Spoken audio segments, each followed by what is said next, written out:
Step inside Blackwell and Denton in York and browse around the vacuum cleaner display, and something may seem out of place.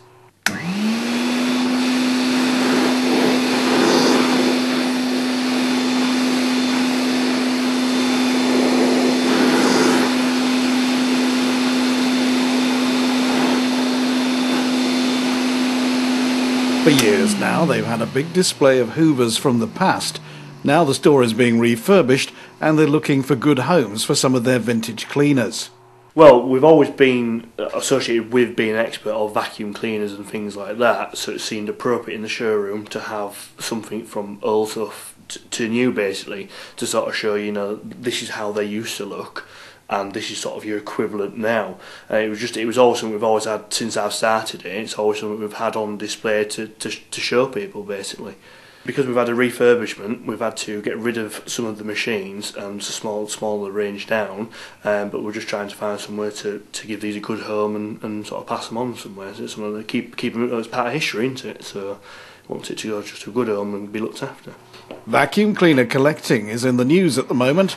An enthusiast from Nottingham has just opened the first museum of domestic cleaners, and they've been featured on national TV too. Well, what we've got here is one of the very early Hoover Junior machines. It's about 50 years old, and this is, when you think about it, a bagless machine. Now, these machines had no filters, no bags in the machine, just this outer cloth bag which collected all the dirt. And then what we've got here is its modern day equivalent, shall we say, which is the bagless machine. So we've sort of gone from a bagless 50 years ago, back to bags, and then back to bagless again on this new one here. Now the new machines take filters and have no bags. The old machines have no bags and no filters. Okay, so what we've got here, we've got an old Hoover Constellation.